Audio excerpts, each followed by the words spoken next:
Hai wanita hebat, semoga Allah selalu menjagamu.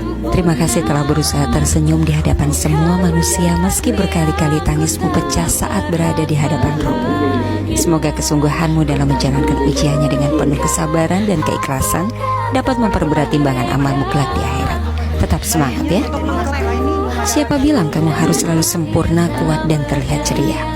Sesekali kamu pasti pernah rapuh, jatuh, terluka, dan menangis. Itu keniscayaan sebagai manusia. Tapi yang harus diingat, jika semua itu kita sandarkan pada Allah, maka hal terburuk sekalipun dapat terlewati dengan cara terbaik. Perjalanan panjang itu akhirnya mengantarkanku pada hari ini, di mana aku menyadari bahwa hidup lebih damai ketika kita mampu mengerti arti sebuah ikhlas dengan baik. Lalu seiring bertambahnya usia, aku mulai terbiasa menyederhanakan semua urusan tentang dunia.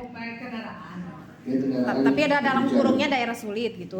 Kemudian Pak Kabid pada saat proses rujukan juga, ini pengalaman di lapangan juga Pak Kabid, yang dipikirkan itu tidak hanya si pasiennya tetapi penunggu atau keluarga. Ini yang saya bilang tadi, langkah taktisnya itu seperti Pak Dr. Doni sampaikan adalah desa. Jadi komitmen dengan desa itu mau mereka Pak Kabid. Hanya saja karena kita pada saat monitoring kegiatan Posyandu itu juga kepala desa, ketua BPD dan semuanya mereka welcome untuk mengatakan bahwa kami akan siap membantu ketika itu dikomunikasikan gitu Pak Kabid. Jadi faktanya di hari ini adalah ada yang beberapa katanya bidan desa tidak diundang musdes seperti itu dan segala macam. Ya kadang kita mengambil introspeksi bahwa jangan melulu saat ini kita menyalahkan pihak sana karena kita yang butuh saat ini juga sama-sama butuh ya Pak Kabid.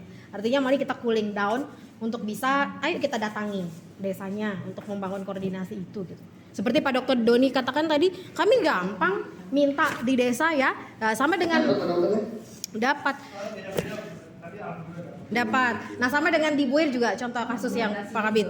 Ya benar. Jadi yang dikatakan bahwa walaupun sama karena ini bicara biaya juga ya. Pasien ODGJ itu tidak ada biaya ke RSJ, nggak ada sama sekali.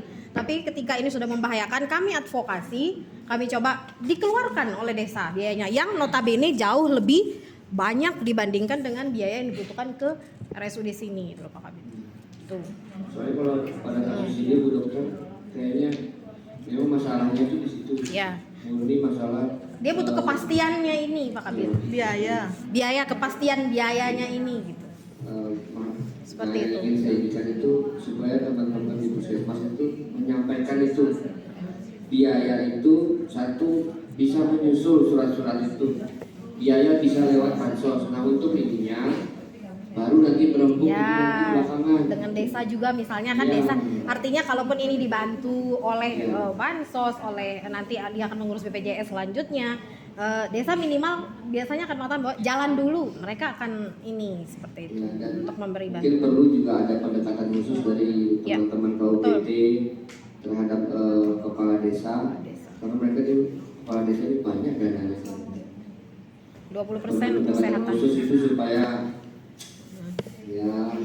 mengetahui masalah-masalah krusial yang ada desa kan masing-masing beda Pak Kabid. Jadi artinya di setiap desa itu kepala desa kadang membalik bahwa 20% dana kesehatan itu jangan dipikir banyak Mbak Ulfa katanya. Jadi memang iya karena untuk mengurusi semua kesehatan. Namun mereka punya skala prioritas yang kalau kita sampaikan data mereka juga akan menerima itu menanggapi dalam program seperti data juga yang kita berikan. Kira-kira dari tambahan dari teman-teman yang lain mungkin tanggapan